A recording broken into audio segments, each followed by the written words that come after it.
नमस्कार, मैं Rana Yashwant India news पर आपका स्वागत करता हूं। मैं तुम्हें चाहूं न चाहूं मगर मुझे मालूम है, मेरे चाहने नहीं चाहने से तुम्हारे चाहने वालों की चाहत कम नहीं होगी। कुछ लोग ऐसे होते हैं जिनका करिश्मा और काल समय इतना प्रबल होता है कि सबल भी उनके सामने सरेंडर की मुद्रा में दिखता है। और हिंदुस्तान में एक व्यक्ति विशेष ऐसे हैं धर्म और अध्यात्म के क्षेत्र में जिनके साथ मेरी यह बात पूरी तरीके से फिट बैठती है। और जब मैं ये कह रहा हूँ तो आपके दिमाग में नाम आ गया होगा, आचार्य धीरेन्द्र केशव शास्त्री, बागेश्वर धाम वाले। आपका बहुत बहुत स्वागत है इंडिया न्यूज़ पर। आपको बहुत बहुत धन्यवाद। आपके सभी दर्शकों को बहुत बहुत धन्यवाद। शास्त्री, जब भी मैं आपसे मिलता हूँ तो आपकी गोद में पोटली रहती है, इसका रहस्य क्या है? ये पोटली हमें गुरुदेव भगवान ने, इसके अंदर ये वस्त्र तो बाद में लगाया, पोटली उन्होंने हमें ये माला की झोली दी थी। उसमें हमारे गुरुजी की सभी मालाएं हैं जिसका वो जप करते थे। अच्छा, ये सारी मालाएं हैं? सभी मालाएं हैं, ये पुरानी प्राचीन मालाएं हैं। तो इन मालाओं का आप क्या करते हैं? बीच बीच में जप कर लिया, जितना वो कर पाते थे उतना हम तो नहीं कर पाते हैं, हम तो साधारणतया कुछ जप कर पाते हैं। और इसी में उनके द्वारा पूजे हुए एक हनुमान जी है। अच्छा, हाँ, ये जो है पीपल की जड़ के हैं, पुराने सूखे हुए पीपल की जड़ के हैं। विशेष नक्षत्र में उन्होंने कभी बनाया होगा, बनवाया होगा, हमें गुरुदेव भगवान सेवा करते रहे, तो सेवा के रूप में ये जो है झोली में रहे। बहुत सारी मालाएं हैं। तो बहुत मालाएं, लगभग 21 मालाएं। और ये माला जो अपने गर्दन में डाल के रखी है, ये तुलसी माला है। ये राम दरबार पहले छोटी पहनते थे। हाँ। हमें राम दरबार बहुत प्रिय है। कि हमारे हृदय की माला देखता हूँ, हमेशा हमारे हृदय के नज़दीक रहें, ताकि इनका अनुराग हमारे हृदय में बैठा रहे। इस भाव को लेकर के राम परिवार का पूरा यह विग्रह माला के रूप में, और तुलसी कंठ में पहनना वैज्ञानिक कारण भी है और आध्यात्मिक कारण भी है। यमदूत नहीं सताते हैं और अध्यात्म कहता है कि मोक्ष प्राप्त होता है, और तुलसी गले में पहनने से गले के रोगों को स्वतः लाभ प्राप्त होता है। तो जो लोग तुलसी की माला पहनते हैं उनको गले की बीमारी नहीं होती? लगभग। अच्छा। हमको तो नहीं है, इतना बोलने के बाद। एक और बात है, बातचीत आगे बढ़ाने से पहले, आपका खड़ाऊँ जो है जी, ये डिजाइनर खड़ाऊँ की तरह है, चमकदार है और बहुत मस्त है जी। तो आप खड़ाऊँ ही क्यों पहनते हैं? मैंने हमेशा आपको खड़ाऊँ में ही देखा है। जी, खड़ाऊ ये है लकड़ी की, लेकिन इसके पीछे 2-3 कारण। एक प्रथम कारण है कि रक्त का संचार बहुत अच्छा होता है। अच्छा। अंगूठों से, ये जो 2 नसें हैं, इसमें कोई पट्टा नहीं, पूरा बल अंगूठा लेते हैं। आप चप्पल पहनेंगे तो उसमें पट्टे लगे रहते हैं, तो पूरा भार अंगूठा नहीं लेता, अगल बगल उसका डिवाइड हो जाता है भार। लेकिन इस खड़ाऊ में कोई भी सपोर्ट नहीं, अंगूठे की ये नसें पूरा भार लेती हैं। तो ये जब भार लेती हैं, हम चलते हैं तो एकदम ऊर्जा, ये एकदम लास्ट के ये जो ब्रह्म केंद्र है, यहाँ तक ऊर्जा का संचार पहुँचता है, और पूरे शरीर में जो सेल्स हैं, उन सेल्सों को करंट भी पहुँचता है, रक्त संचार, रक्तचाप भी बहुत अच्छा रहता है। ये वैज्ञानिक कारण। आध्यात्मिक कारण है ब्रह्मचर्य। इससे इंद्रियों पर कंट्रोल करने की सामर्थ्यता प्राप्त होती है, ताकि हमारी साधना में भंग ना हो। इसलिए ब्रह्मचर्य को साधने के लिए खड़ा उदाहरण की। तीसरा इसका एक और आध्यात्मिक कारण है, पृथ्वी से जुड़ा हुआ कारण है। जो कहते हैं ऊर्जा पृथ्वी खींच लेती है, तो खड़ाऊ पहनने से लकड़ी से ऊर्जा प्रवाहित नहीं हो सकती पृथ्वी में। अच्छा, तो शरीर का जो एनर्जी है वो नीचे नहीं जाती, नीचे प्रभावित। तो खड़ाऊँ इसलिए पहनते हैं कि आपको कोलेस्ट्रॉल नहीं होगा, ट्राइग्लिसराइड नहीं होगा, आपका ब्लड प्रेशर ठीक रहेगा, ब्लड फ्लो ठीक रहेगा और आप स्वस्थ रहेंगे। अच्छा, वैज्ञानिक कारण। अच्छा, शास्त्री जी, आज की तारीख में अगर आपके बारे में पता किया जाए तो शादी की चर्चा आपके ज़्यादा चलती है। कहीं भी ढूंढिए तो शादी की चर्चा है। बहुत सारी लड़कियों के प्रस्ताव आने लगे हैं, बहुत सारी लड़कियां धमकी देने लगी हैं। तो शास्त्री जी ने सोचा कि नहीं, अब शादी कर ही लेनी चाहिए। वर्तमान में प्रपंच बहुत ज़्यादा बढ़ गए थे, और आए दिन स्वाभाविक हमने एक ऐसा सिद्धांत भारत का माना है, जब बहुत लोग उसे स्वीकार करने लगते हैं तो स्वतः ही आकर्षण होता है। ये कोई नवाचार नहीं, कोई नई बात नहीं, हम इस बात को मानते हैं, हमें इस बात का पूर्णतया यथार्थ पता है। स्वतः ही विवेकपूर्ण, अविवेक कहें या विवेक, ये तो निर्णय नहीं ले सकते, कुछ ऐसी घटनाएं बीच बीच में घटित हुई, 2-4-10 दिन में घटना लगातार घट रही हैं कि वो आ रही हैं, धमकी दे रही हैं या कुछ ऐसा बोल रही हैं। धमकी उन्हें अधिकार लगता होगा इसलिए धमकी देती हैं। तो वो व्यक्ति बिना अधिकार के तो बोलता नहीं, वो अधिकार लगता होगा। तो उन्होंने बोला, तो हमें निर्णय लिया कि इस प्रपंच को ही समाप्त कर देना चाहिए सदा के लिए। तो गुरु आज्ञा भी है, माता पिता की आज्ञा भी है। तो हमने माता जी को सिर्फ इतना कहा कि हमें शीघ्र गृहस्थ में जाना चाहिए, क्योंकि हम जहाँ खड़े हैं ये सुई की नोक पर है। हमसे कोई भूल हुई, व्यक्ति को सत्य बाद में पता लगेगा। कोई छोटी झूठी बात भी अगर चल गई तो 10 सालों तक कोई महात्माओं पर भरोसा नहीं करेगा। अच्छा, हमें अपना डर नहीं है, हम मिट जाएं, सनातन का डर है, हम उसको झुकने नहीं देंगे, प्राण चले जाएं। तो आपके चारों जो प्रपंच हो गया है, इसकी समाप्ति आप कब करने जा रहे हैं? इस प्रपंच को बहुत जल्दी बहुत जल्दी ये प्रपंच पर तो आपने तय कर रखी है किसी लड़की नहीं, को? माता पिता जो आज्ञा देंगे, हम तो इस बारे में चर्चा भी नहीं करें, माता पिता जो आज्ञा। अच्छा शास्त्री जी, देश में एक अलग तरह का उल्लास है, उमंग है लोगों के भीतर कि राम मंदिर बन रहा है और रामलला की प्राण प्रतिष्ठा होने जा रही है। न्योता आपको भी आया है, आप भी जाएंगे। हाँ, कहा यह जा रहा है कि यह जो मंदिर का बनना है और भगवान राम की प्राण प्रतिष्ठा है, ये भारत के इतिहास में हिंदू समाज की सबसे बड़ी विजय है। आप क्या इसको ऐसे देखते हैं? जब तक न्यायपालिका तक ये निर्णय नहीं गया था तब तक आस्था का विषय था। आस्था में हार जीत नहीं होती, आस्था घटती बढ़ती है। लेकिन न्यायपालिका में जब यह मुद्दा पहुंच गया तो फिर कोर्ट में हार और जीत होती है। एक पक्ष हारता है, एक पक्ष जीतता है। तो सनातनी राम भक्तों की सबसे बड़ी जीत है, सबसे बड़ी विजय है, उत्साह का विषय है। और 22 जनवरी को समस्त राम भक्त दीपावली मनाने वाले हैं और भारत में एक नई दीपावली की परंपरा प्रारंभ होने जा रही है। एक बयान आपको सुनाई पड़ा होगा, वो ओवैसी साहब का था, और वो बार बार ये कह रहे हैं कि मंदिरों को देख लो, अयोध्या को देख लो, अपनी मस्जिदों को आबाद करो, कुछ और मंदिर भी बन जाएंगे, मस्जिदें हाथ से निकल जाएंगी। इस बयान को या इस तरह के बयान को आप कैसे देखते हैं? ये मूर्खतापूर्ण बात है। अगर हमें मस्जिदों को मिटाना होता तो हम मस्जिदों को इतना मिटाते कि मस्जिदें इस देश में बचती ही नहीं। आपकी मस्जिदें हैं कितनी, गिनती की कुछ।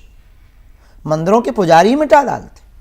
सनातनी अहिंसावादी है, सनातनी हिंसापूर्ण व्यवहार नहीं करते। 500 साल की लड़ाई क्यों करनी होती?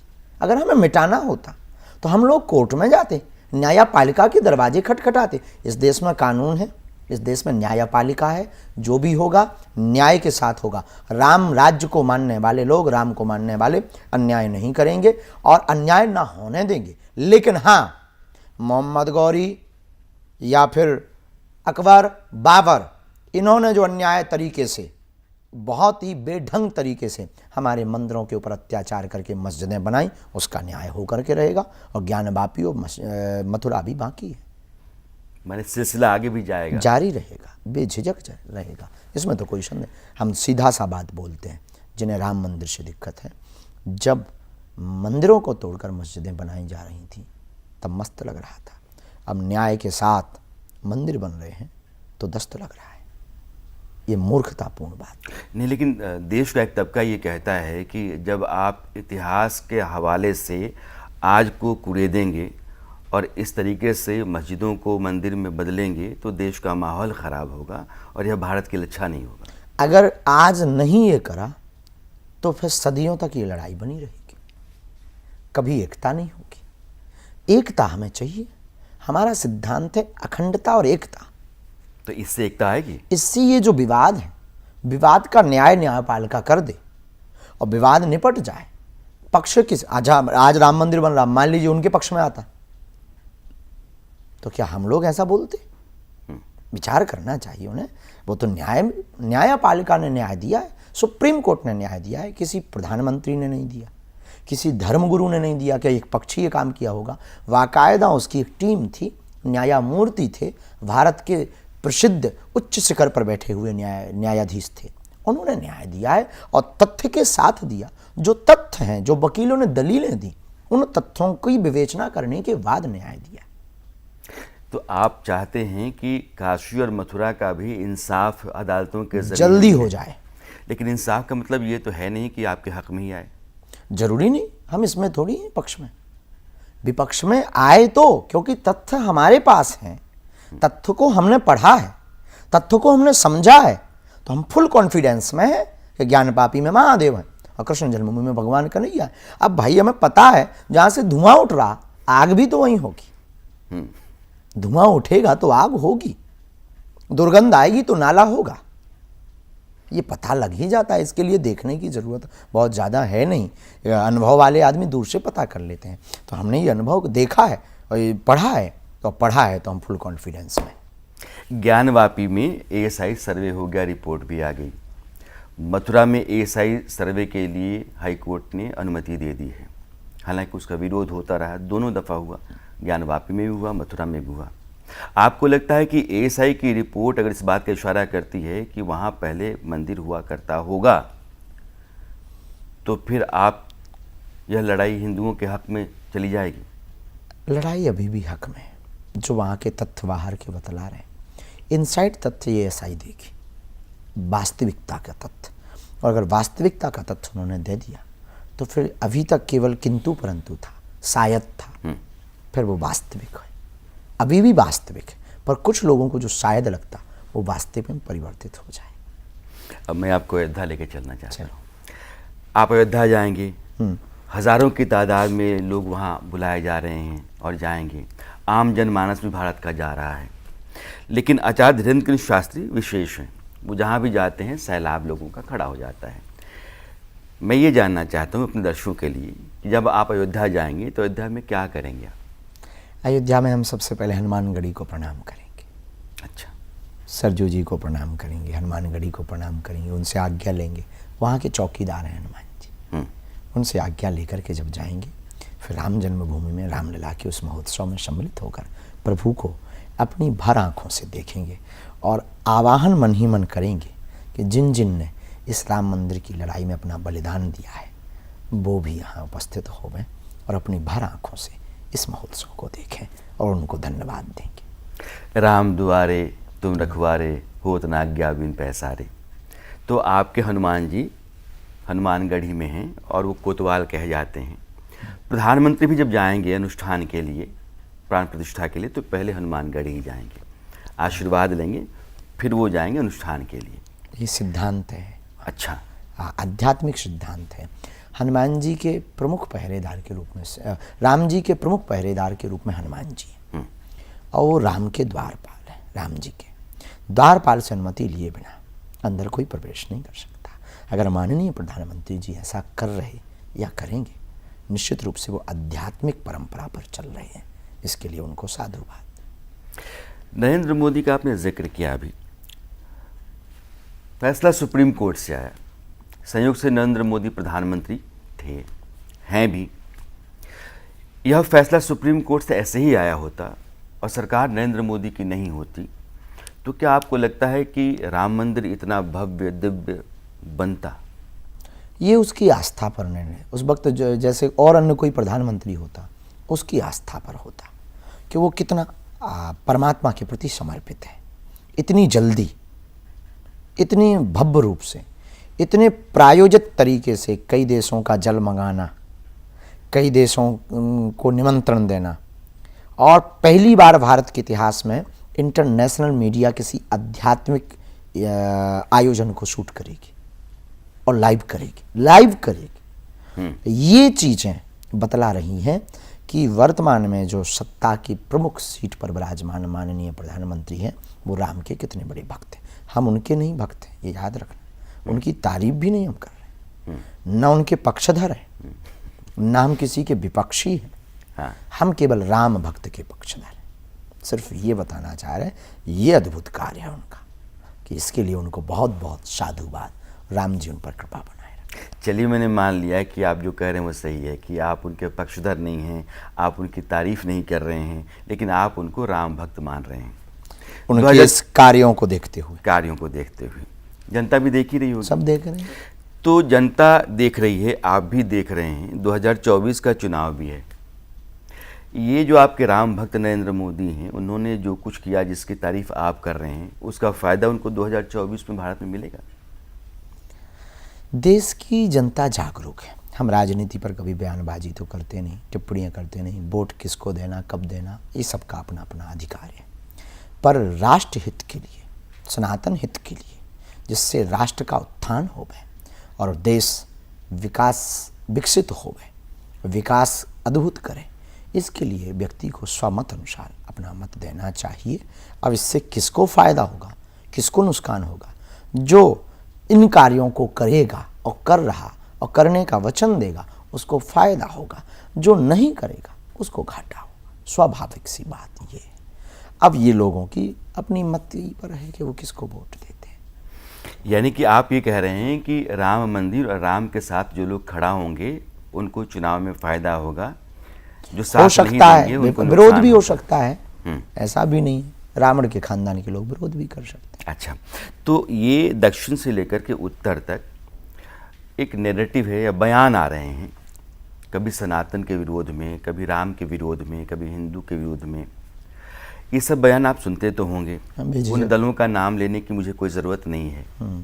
इन सब बयानों के आधार पर आप अपनी राय क्या तैयार करते हैं? इन दलों का इस बार के चुनाव में क्या होगा? ये कुछ वर्ग और विशेष समाज को प्रसन्न करने के लिए इस प्रकार के शब्दों को चयन करते हैं और बोलते हैं। इन्हें राम से लेना देना नहीं, ना राष्ट्र से लेना देना, ना राम ना राम राज्य।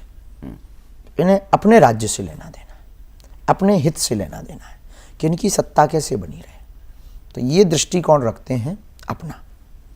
इनको ये बात समझनी चाहिए कि राम राज्य या राम राज्य की स्थापना का संकल्प किसी वर्ग मजहब के खिलाफ नहीं, सबके हित के लिए। इन्हें तो ठीक उसी तरह परहेज करना चाहिए जैसे शुगर वाला दूध की चाय से भी परहेज करता है, वैसे ही प्रभु श्री राम के लिए बोलने के लिए इन्हें परहेज करना चाहिए विरोध में, वरना इसका परिणाम बहुत बुरा होगा। अच्छा, अभी आपने कहा कि राम राज्य में सबको बराबर का अधिकार, सबको बराबर का सम्मान मिलता है, बेझिझक। लेकिन जो विरोध आ रहा है, जैसे मानस का विरोध है या सनातन का विरोध है, वो इसलिए है कि इस व्यवस्था के भीतर एक बड़ा तबका है, वो शोषित रहा है, उपेक्षित रहा है, और एक छोटे से तबके ने उसके ऊपर एक निरंकुश शासन किया है। वर्तमान में सब एक है, कौन छोटा कौन बड़ा। राम मंदिर से आप उठाएंगे, वहां सबरी का भी मंदिर बन रहा, निषाद राज जी का भी मंदिर बन रहा, उनके नाम की टिकटें भी जारी, डाक टिकट भी जारी की जा रही हैं, सिक्के भी उनके नाम के बनाए जा रहे हैं। और वर्तमान समय में अगर भारतीय राजनीतिक के प्रमुख स्तंभों को देखा जाए, अगर पीठों को देखा जाए, तो प्रधानमंत्री की पीठ पर ओबीसी है, राष्ट्रपति की पीठ पर सबरी के ही बिरादरी की एक माताजी विराजमान है। अब बताइए, ये भारत में कोई बड़ा तख्ते का व्यक्ति वहां बैठा हुआ है। और अन्य प्रदेशों में आप नजर डालें तो कितने ऐसे प्रदेश हैं जहां ओबीसी से न जाने किस किस से लोग मुख्यमंत्री बने हुए। ये मुख्यमंत्री, ये प्रधानमंत्री ओबीसी और ये राष्ट्रपति सबरी बिरादरी से, क्या ये बड़े तख्ते का प्रभुत्व है? क्या ये बैकवर्ड फॉरवर्ड की लड़ाई है? वहां कौन सा फॉरवर्ड का आदमी बैठा हुआ है? वहां कौन सा बड़ी जाति का बैठा हुआ है? हम भारत में केवल एकता की बात कर रहे हैं, और एकता का ये परिणाम देख लीजिए आप। एकता का परिणाम ये है कि आज इस भारत में ना कोई बड़ा है ना कोई छोटा। इस देश में जातियां नहीं है, सिर्फ एक ही लड़ाई है, अमीर और गरीब की। अब तो उनको चुनना चाहिए जो गरीब हो, चाहे वो ब्राह्मण हो, चाहे वो क्षत्रिय हो, चाहे वो वैश्य हो, चाहे वो सेवक हो, कोई भी हो। इस देश से जातिवाद खत्म होना चाहिए। ये विष है, जहर है, कैंसर है, भयंकर रोग है। इससे उठने का एक ही उपाय है, राम राज्य की स्थापना।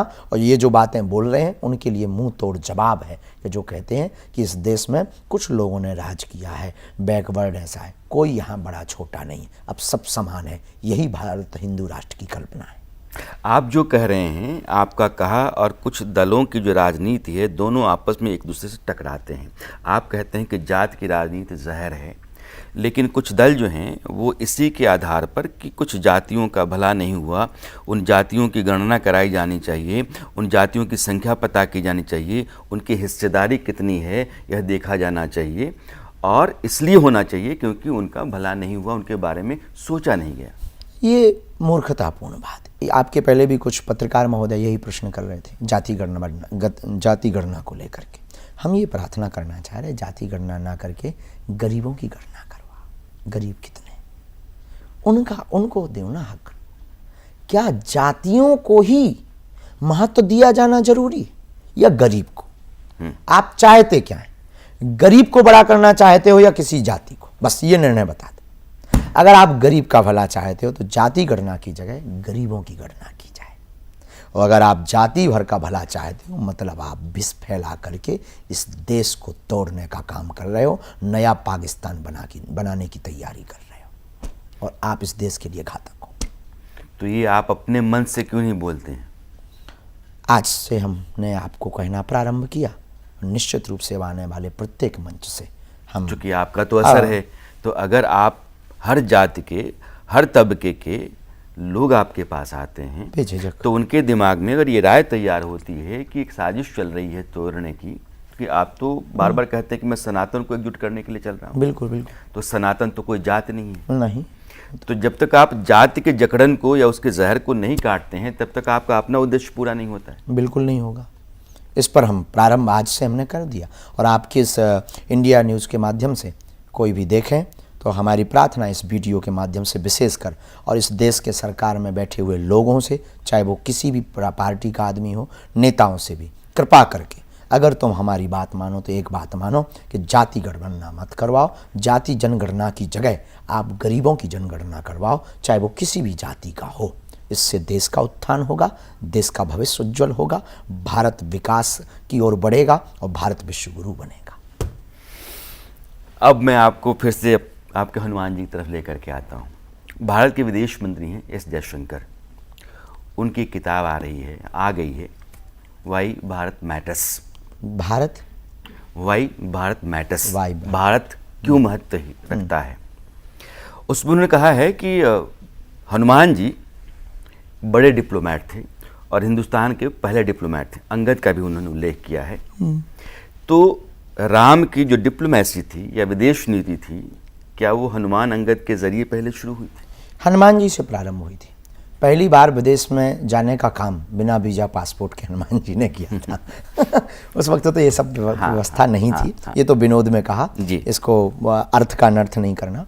विदेश यात्रा श्री हनुमान जी ने की थी, और विदेश में हम कथाकारों के लिए पहला विदेश में वाचन करने वाले कथाकार हनुमान जी थे, जिन्होंने लंका जाकर के अशोक वाटिका में शोक में बैठी माता जानकी जी को तरु पल्लव महु रहा लुकाई करें विचार करो का भाई, पत्तों के बीच में छिपकर रामचंद्र गुण बरने लागा, सुनते हैं सीता कर दुख भागा।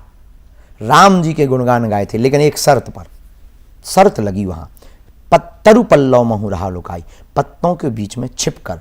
मानो हनुमान जी संकेत दे रहे हैं कथा वक्ता को छिपना चाहिए, राम जी के चरित्र को छपना चाहिए। अच्छा, ये हनुमान जी की नीति थी। वर्तमान समय के वक्ता छपते हैं, राम जी छिप रहे हैं। इससे कई लोगों को बुरा लगेगा, तो I am very very not sorry. लेकिन ये हनुमान जी की नीति थी। तो पहली विदेश यात्रा करने वाले हनुमान जी, पहली विदेश में कथा करने वाले हनुमान जी बहुत मल्टी। आपके राम जी हनुमान जी का जिक्र आया तो मैं फिर से आपको अयोध्या ले चलना चाहता हूँ। अयोध्या नगरी अगर आपने अभी देखी है, रोशनी में नहाई नगरी, बहुत सुंदर नगरी।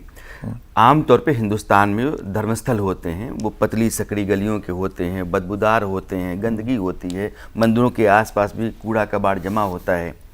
लेकिन नरेंद्र मोदी की सरकार में एक बड़ा बदलाव ये आया कि जो धर्मस्थल है, काशी है, या आप अभी अयोध्या महाकाल है, महाकाल है, मध्य प्रदेश, अयोध्या नगरी जिस तरीके से दिख रही है, और प्रधानमंत्री ने कहा कि धर्म नगरियों में साफ सफाई का अभियान चलना चाहिए। एक बड़ा प्रश्न है ये कि धर्म नगरियों को क्या अयोध्या की तरह होना नहीं चाहिए? होना चाहिए, बिल्कुल।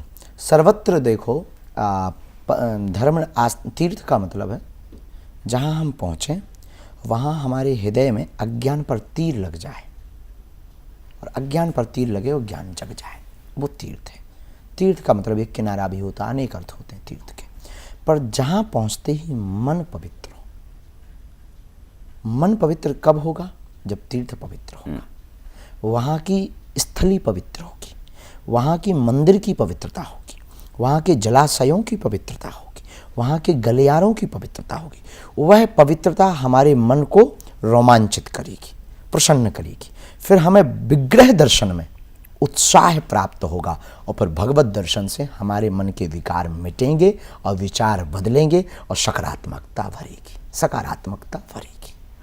तो अगर भारत में सभी तीर्थों के वहाँ के ट्रस्ट या वहाँ की संस्थाएं और वहाँ के प्रशासन शासन अगर स्वच्छता पर पहला ध्यान रखे, महात्मा गांधी का भी यही संदेश, राष्ट्रपिता महात्मा गांधी का भी यही संदेश और परमात्मा का भी यही संदेश है, भगवान का भी यही संदेश, स्वच्छता के ऊपर निर्मल मन जन सो मोहि पाबा मोहि कपट छल छिद्र ना भाबा, ये रामचरितमानस में वर्णन आया। निर्मलता की वो भी बात कर रहे हैं, वो निर्मल मन की, पर निर्मल मन तब होगा जब निर्मल तन होगा। निर्मल तन के साथ साथ निर्मल स्थान भी हमको चाहिए, तभी परमात्मा का वास होगा। तो भारत सरकार को इस पर बहुत एक कोई परंपरा निकाल दें, कानून निकाल दें या एक कोई ऐसा उपाय निकाल दें कि उससे तीर्थों की साफ सफाई पर ध्यान दिया जाए, तो हमें ये लगता है इससे विदेशी लोग बहुत आकर्षित होंगे, वो आएंगे तो भारत की आर्थिक स्थिति बढ़ेगी, पर्यटन भी बढ़ेगा, पर्यटन जो धर्म नगरियाँ होंगी वो तीर्थाटन और पर्यटन दोनों का केंद्र हो जाएंगे। आप बुरा ना मानना, उनसे हम तुलना नहीं कर सकते, पर हम कई लोग विदेश जाते हैं फेस्टिवल पर, किस लिए जाते हैं? वहाँ स्वच्छता ज़्यादा है, पवित्रता ज़्यादा है, स्वच्छता ज़्यादा है, पवित्रता नहीं, पवित्रता भारत में, शुद्धि मन की शुद्धि भारत में होती है। वो लोग वहाँ के स्थानों की शुद्धि के कारण आकर्षित होते हैं, वहाँ क्रिस्टल वाला पानी, एकदम ट्रांसपेरेंसी वाला पानी, उसको देखने जाते हैं। यही अगर भारत में करते हैं तो विदेशी लोग हमारे यहाँ आएंगे। बस इतने बदलाव की आवश्यकता है, इससे क्या होगा, इकोनॉमी सिस्टम। आप जब विदेश जाते हैं तो बहुत सारे भारतीय आपके आजू बाजू आ जाते हैं। बाहर जाने के बाद जो बाहर रहने वाले भारतीय हैं उनके भीतर आप क्या महसूस करते हैं? जैसे आपको भारत से लगाव है, आप कहते हैं कि बाहर के लोगों को भारत आना चाहिए, लेकिन जब भारत के संत जाते हैं बाहर और भारतीयों से मिलते हैं तो वो उन भारतीयों के भीतर क्या पाते हैं? उनमें विचार भारतीयों के मूल के तो रहते ही हैं, हाँ, लेकिन वो कहीं ना कहीं तुलना जो करते हैं वो बहुत गलत करते हैं जी। वो भारत की तुलना जहाँ रहते वहाँ से करते। हमारे जहाँ हम रहते इस देश में ऐसा है, भारत में ऐसा नहीं है, यहाँ ऐसा है, यहाँ ऐसा नहीं है, वो ठीक है, लेकिन जो यहाँ है वो वहाँ नहीं है। यहाँ राम है वहाँ नहीं है यहाँ कृष्ण है वो यहाँ नहीं है, वहाँ नहीं है। हाँ, प्रोटोकॉल हैं, हॉर्न नहीं बजा सकते, साइड पर ही चलेंगे, कचरा जगह तगह नहीं डाल सकते। यही हम भारत में सुधार की बात कर रहे हैं कि ये जो मुंह चलाते ना, इनके मुंह पर जोरदार थप्पड़ लग जाएगा अगर भारत में सुधार हो जाए। कई बार हम आपको जब सुनते हैं तो आप दो तीन बातें बहुत कहते हैं। एक पीओके का जिक्र आप करते हैं, हाँ। कि पीओके जो है वो ले लेना चाहिए, सरकार ले सकती है। पाक अधिकृत कश्मीर भारत की भूमि है। वर्तमान सरकार सब कुछ जानती, साम दाम दंड भेद। वर्तमान सरकार में बैठे हुए लोग बहुत प्रबुद्ध भी हैं और वर्तमान सरकार से ये अपेक्षा है भारतीय नागरिक होने के नाते, ना कि एक धर्मगुरु के नाते, भारतीय नागरिक होने के नाते हमारी यह मांग है पीओके पाक अधिकृत जमीन को भारत में विलय करवाएं। और ये सामर्थ्यता है और वर्तमान की दशा में इंटरनेशनल स्थिति भी आपकी बहुत मजबूत है। अंतर्राष्ट्रीय देशों से आपके मित्रतापूर्ण व्यवहार बहुत मजबूत हैं और आज नहीं तो कब पूछते हैं। यानी कि दो चीज़ें मैं जानना चाहता हूँ आपसे कि आपको लगता है कि भारत की जो मौजूदा सरकार है वो इतना सामर्थ्य रखती है और सेना इतनी शक्तिशाली है कि वो पाकिस्तान ऑक्युपाइड कश्मीर को ले सकती है एक प्लान में, और दुनिया में भारत ने अपने मित्र देशों की संख्या बढ़ा रखी है, संकट नहीं खड़ा होगा। बिल्कुल बेझिझक, यही बात हम समझाना चाहते हैं। एक सीए का मामला है, क्योंकि अब लगातार वो बढ़ता चला जा रहा है। 4 साल पुराना कानून है, लेकिन हुआ कि 6 महीने बाद उसकी व्यवस्था करके लागू कर दिया जाएगा। टलते टलते अब यहाँ तक आ गया है। अब ये कहा जा रहा है कि इसको लागू कर दिया जाना चाहिए। और सीए का मतलब ये है कि पाकिस्तान, अफगानिस्तान, बांग्लादेश से जो मुसलमानों के इतर लोग आए, वो हिंदू, बौद्ध, जैन, उन लोगों को नागरिकता दे दी जाए। ये सीए लागू हो जाना चाहिए आपके लिहाज से? वर्तमान समय में एक विचार जरूर होना चाहिए कि उन्हें नागरिकता तो दी जाए, पर पात्र पात्र का निर्णय भी थोड़ा किया जाए। अब वो आ गए, शरणार्थी हो गए, शरणार्थियों को जगह तो देनी है, लेकिन वो शरणार्थी अपने लिए घातक ना हो जाए, ऐसा कुछ प्रोटोकॉल होना चाहिए। इस सीए का विरोध कुछ नेता इसलिए करते हैं, खासकर ओवैसी भी करते हैं, क्योंकि आपने पाकिस्तान, अफगानिस्तान और बांग्लादेश से आए मुसलमानों को नागरिकता देने की बात नहीं कही। मुसलमानों के अतिरिक्त जो धर्म के लोग आ रहे हैं, खासकर हिंदू, जैन, बौद्ध, ईसाई, इनको आप नागरिक बना रहे हैं, मुसलमानों को नहीं बना रहे। अब वो पाकिस्तान से क्यों आए हमें ये पता नहीं, बांग्लादेश से क्यों आए ये समझ में नहीं आता है। भाई आपका देश है, आपका आधिपत्य भी है वहाँ, आपकी ही सत्ता है, आपके ही लोग हैं, और आप जैसे मान लीजिए हमें घर में बहुत अच्छा है, हम पड़ोसी के घर क्यों जाएं? कोई षड्यंत्र तो नहीं है। तो अगर ये प्रयोजन से है तो निर्णय बहुत सही है। अच्छा, अब चलते चलते मेरा एक सवाल है। मैं कहीं सुन रहा था या पढ़ रहा था कि आप 9-10 साल पहले ट्रेन से जा रहे थे, मथुरा जंक्शन के पास ट्रेन पहुंची तो आपकी जेब कट गई। फिर कुछ ऐसा हुआ कि आपको अपने ऊपर वाले पर भरोसा होने लगा? जी, वो एक घटना घटी थी, बहुत पहले की है चर्चा, 8-9-10 साल हो गए या उस समय को, छोटे ही थे, ज़्यादा बड़े तो नहीं थे, 14-15-16 साल के होंगे ऐसे ही कोई, अब ऐसा समय तो याद नहीं है। वृंदावन की परिक्रमा देने, गोवर्धन परिक्रमा देने आए थे, बच्चे ही थे। एक बालाजी रखते थे डिब्बे में, टिफिन में, तो बालाजी को लेकर परिक्रमा दी। दिन भर के थके, 1300 रुपया, पुराना ज़माना, सस्ता ज़माना। मोबाइल था हमारे पास में, नोकिया वाला, जिसमें सांप खेलते हैं, वो वाला मोबाइल था, वो भी जेब में डाले, और कुर्ता पहने हुए थे बादामी कलर का। परिक्रमा हमने दी, बड़े आराम से परिक्रमा हुई। सुदामा कुटी है वृंदावन में, वहाँ हमने प्रसाद भी पाया, निःशुल्क मिलता था, भंडारा पाया। और हमने सोचा 1300 रुपया है, बचे हैं, जाना भी है, घर पे रखे रहेंगे, काम आएंगे। वो हमारे लिए वही लाखों में थे। उस वक्त परिस्थितियाँ ठीक नहीं थी, बड़ी मुश्किल से उधार उठा के वो ले गए थे। रेलवे स्टेशन पर पहुँचे और किसी महापुरुष की मति मारी गई, तो उसने जो है अपनी चोरी कर ली। जेब ऐसी काटी कि हमें पता ही नहीं चला, जेब कट गई। हमने पर्ची अर्ची तो बनाई ना, कि कौन ढूंढे, कौन प्रपंच में पड़े। हनुमान जी की इच्छा मानकर डब्बा के बब्बा बालाजी खोले। हमने कहा क्या विचार है? बोले चलना है। मन से ही प्रश्न कर रहे हैं, मन में ही उत्तर मिल रहे। अब हमने कहा कि जब तक पैसा रहे, टिकट रहे, तो जनरल पे जाते रहे। अब जनरल पे क्या जाना, टिकट ही नहीं है, तो एसी पे चलो। तो इस प्रपंच को हम बहुत खुरापाती उल्टे पहले से ही, बचपन से ही। पढ़े लिखे तो थोड़े थोड़े थे ही, तो अपन पढ़ दे। S1 का अलाउ स्लीपर, A1 AC वालों, A1 को डब्बा जहाँ लगो उस पर शो हुआ स्क्रीन पे, अपन वहीं खड़े हो गए। और 10 से 12 बजे के बीच में गाड़ी, ट्रेन आई, अपन चढ़ गए। 2-3 बच्चे थे, ठंडियों का दिन, तो वो जो कपड़े वपड़े बांटते हैं, उन्होंने कहा टिकट है? हम कहा है। उन्हें लगा कि बहुत तेज बोला होगी, वो सो गए। ठंडियों का दिन, सो ओढ़ के सो गए। हम भीतर गए, सो सब बंद, फुल। क्या किया जाए? बाथरूम के पास आके खड़े हो गए। वो लड़के उस तरफ सो रहे थे, हम इस तरफ खड़े हो गए।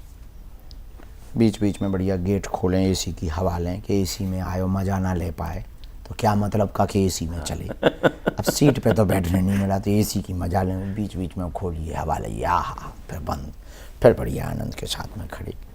टीटी आया, बोले टिकट? अरे हम कहा टिकट ही होता, भाई साहब कह के जगाते, टिकट है ही नहीं है। जब तो यहाँ खड़े बाथरूम के पास, दुर्गंध सूंघ रहे।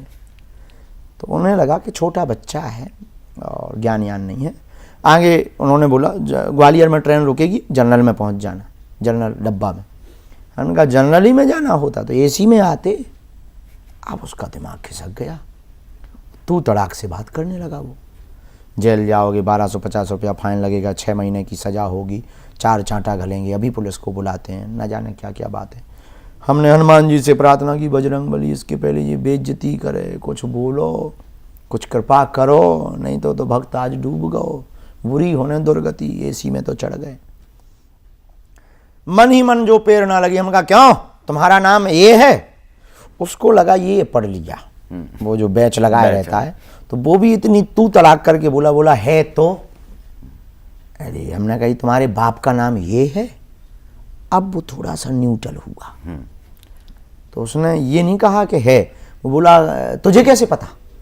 हमने कहा अरे हमें सब पता है, हमें तो ये भी पता है कि तेरी लुगाई का नाम सविता है। अब वो और सरेंडर भाव, अब जो तेज आवाज में बात कर रहा हो तो डाउन में बोलो कहाँ का, बिहार का है। अरे हमने कही कोई छपरा बिहार के नहीं, छपरा का। बोला छपरा बिहार में, हाँ छपरा के नहीं। अब आधार कार्ड तो चलता नहीं था उस वक्त, आइडेंटिटी कार्ड कुछ था नहीं। स्कूल का एक कार्ड लेके हम चलते थे जो पेपर में हमें लगता था। हमने देखा, हमको पढ़ो शासकीय उच्चतर माध्यमिक विद्यालय गंज, जिला छतरपुर, मध्य प्रदेश। तो बोले तुम्हें कैसे पता। अरे हमने कहा हमें तो ये भी पता है लड़का नहीं हो रहा हो, हैरान हो 10 साल से, दुर्गति है। अभी कुछ दिन पहले तुम एक जगह गए भी थे बाबा के पास, मोबाइल उन्हें पूरी फाइल गुड़े आके समोसा बना के डाली जेब में, तुरंत हाथ पकड़ो चलिए। हम कहा चलो। हम बढ़िया गए, दिन भर के थके थे, खड़ाऊ भी ना पहने थे, टूट गई थी, करिया पाँव परे, परिक्रमा 20 किलोमीटर के दए, और बढ़िया सफ़ेद बगबगी चादर बिछी, सीट और तकिया लगो, बोलो बैठिए। हमने 2 मिनट पाँव पहुँचे, काली कर दी 2 मिनट में ही। और धीरे से बोलो चाय, हम कहीं नो कॉफ़ी। अब चाय क्या पीना है, कॉफ़ी ही पियो। अरे भगत गो बढ़िया जो गिलास में कॉफ़ी ले आओ। हमने बढ़िया कॉफ़ी पी। बोले कैसे पता, हमने पर डिब्बा दिखाया। बढ़िया सो गए, बातें करते रहो, चरण दबाउत रहो। सुबह 5 बजे से उठे, हम कि जाओ तुम्हारे लड़का होगा, आशीर्वाद है। और जैसे ही उतरने लगे तो तब वो लाल नोट चलते थे, तो उसने हमको 11,000 रुपया दिए, 1100 रुपया दिए, एक नोट और 100 रुपया, 1100 रुपया हमको उसने दिए। और जैसे ही 1100 रुपया उसने दिए, यार हमने ऊपर देखो, हम कहीं 1300 गए थे, 1100 आ गए, जय हो आपकी। 200 टिकट के कट गए बस। लेकिन कालांतर में अभी भी वो जुड़ा है, दक्षिण भारत में एक रेल का बहुत बड़ा, उनसे जुड़े हुए हैं। हाँ जुड़े हैं, वो उसके लड़का हो गया। ये जो आपको संदेश मिलता है, हाँ। ये कभी भी आ जाता है या जब कभी भी आप आह्वान करते हैं तो हो जाता है? पर हमने रेलवे स्टेशन पर प्रार्थना कर ली थी कि हमारे पास ये पद्धति है, मन में प्रेरणा लगी कि अपन को ये लीला करनी, सीधी बात है। तो ये कभी भी नहीं आता, उसकी एक पद्धति है, प्रेरणा लगती है, प्रार्थना करना पड़ता है, तो अपन को समाधान मिलता है। भाई हम देते हैं समस्या, समाधान देती है जो चेतना है, जगी हुई चेतना कह लो या कुछ भी कह लो, वो चेतना है, तो वो हमको समाधान दे दे। चलते चलते मैंने यह भी कहीं पढ़ा कि कोई बाहर की लड़की आई थी आपके दरबार में, उसने आपको चैलेंज कर दिया, फिर आपने उसी की कुंडली खोल दी। हाँ, वो तो कई बार घटना घटी, न्यूज में भी बहुत बार उसमें मोबाइल टीवीएन पे जो दरबार का वीडियो बनता, उस पर भी बहुत बार। एक बार बाहर कहीं चले गए थे, बाहर विदेश में लगा था दरबार, तो वो आए थे, दोनों शादी होनी थी, शादी का आशीर्वाद लेने, तो हमने दे दिया। फिर उसने थोड़ा सा ऐसे ही कुछ बोल दिया, तो हमने कह दिया बस ऐसे ही कि तुम्हारी तो ये चौथे हैं होने वाली हस्बैंड। बस फिर क्या, उन दोनों की लड़ाई हो गई हमारे ही सामने। उसने हमको बहुत गाली बकी, कपड़े उतार गाली बकी अंग्रेजी में और भगवान की कृपा हमें अंग्रेजी आती नहीं है पर ये हम उसकी हाव समझ गए थे, वो चिल्ला रही थी बहुत तेज। फिर जो है हमने उसको सामंजस्य ऐसे किया कि जो लड़का आया था हमने उसकी भी कुंडली खोल दी। अच्छा। तो वो भी कम नहीं निकला। सुबह उन दोनों की फिर ठन गई, अब हमकी लड़ो मत, दोनों एक दूसरे की अंगूठी पहनाओ, पार्टी कम नहीं है ऐसे हनुमान जी हमको बचा लेते हैं। अब लेकिन सब शांत है हनुमान जी की दया से। शास्त्री जी के साथ जब आप बात करने के लिए बैठ जाएं तो समय ऐसे गुजरता चला जाता है और लगता है कि बात का सिलसिला ख़त्म नहीं होगा। तो हरि अनंत हरि कथा अनंत, वैसे शास्त्री जी के साथ भी अगर कथाएं चलती हैं तो उनका सिलसिला चलने लगता है। लेकिन शास्त्री जी आपने समय दिया, आपने बात की, आपका धन्यवाद। लेकिन हम आपकी बात से विराम करेंगे। मैं अगर चाहूँ तो चाहूँ, मगर तुम ना मुझको चाहना। तुमने अगर चाहा तो फिर मगरूर हो जाऊँगा मैं अगर देखूँ तो देखूँ, मगर तुम ना मुझको देखना। तुमने अगर देखा तो फिर मगरूर हो जाऊँगा मैं अगर मांगूँ तो मांगूँ, मगर तुम ना मुझको कुछ देना, वरना प्रेमी नहीं मजदूर हो जाऊंगा मैं। क्या बात है, क्योंकि आपने भी चाह से प्रारंभ किया था चाह से चाह मिटती नहीं है। लेकिन शास्त्री जी बहुत बहुत धन्यवाद आपका।